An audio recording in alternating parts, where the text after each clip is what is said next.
Ito na mga idol, ang pinaka-latest fight natin ngayong araw. April 19, 2026. Ito ay ang laban ni Jerwin Ancahas. Laban kay Ruben Antonio Tostado Garcia. Ito ay bakbakan ng Pilipinas versus Mexico mga idol. Ito pa lang si Tostado mga idol is dati na rin itong nakalaban ni Carl James Martin. Ito palang labang ito mga idol is isang 8th round na bakbakan sa featherweight division. Dito nagbabalik si Jerwin Ancahas mga idol, ang dating IBF World Champion.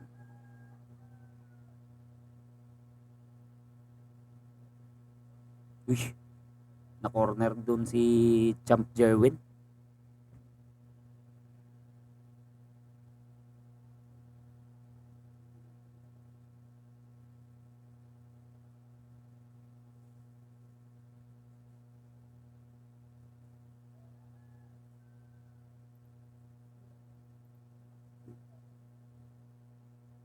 Si mas usual mga idol, kalmado itong si Jerwin Ancahas labang ito mga idol.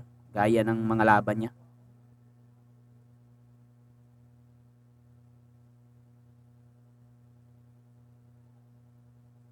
Oh, parang awkward kung bumato ng suntok itong si Tostado mga idol pero effective. Tumatama kay Ancahas.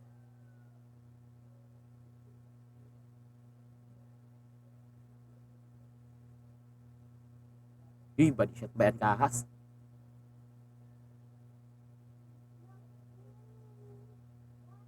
Uy,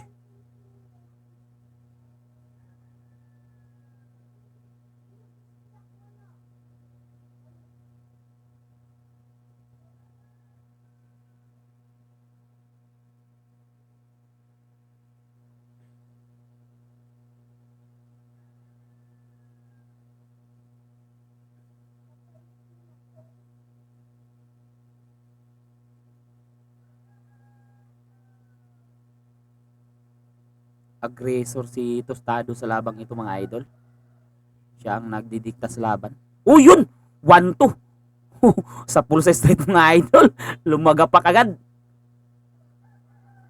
Yun ang hinihintay ni Ancahas mga idol. Ang tamang tempo. Parang nangangapoy round 1 itong labang ito mga idol. Grabe, sulit pa rin ang mga binabatong suntok ni Ancahas mga idol.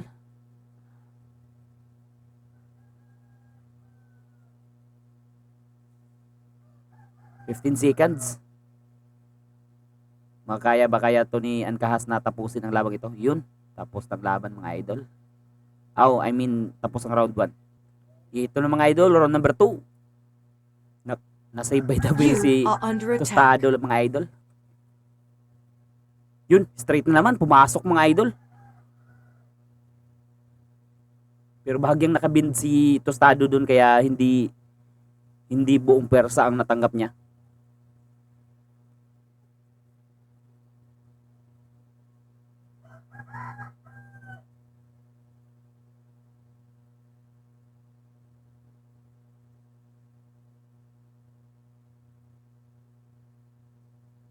Yun, body shot by Ancahas pero naku-corner dito si Ancahas mga idol. Gusto talagang makabawi itong Mexicano. Matibay din itong si Tostado mga idol kaya kasi agarang naka-recover doon sa knockdown kanina.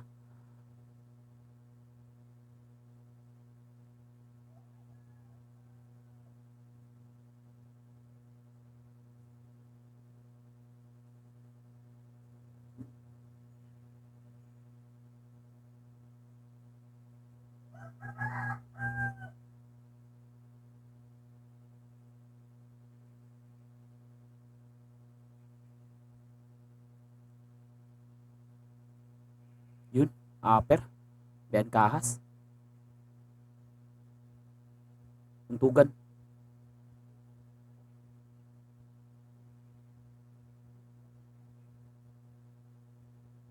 May mga combos na naman na binibitawan itong si Tostado mga idol pero parang kinakaya lang ni Ancahas yung mga suntok nitong si Tostado.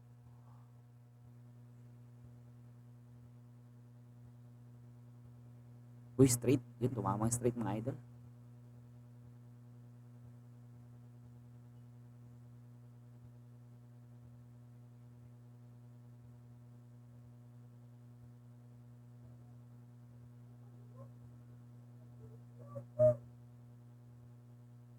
Yun, body shot.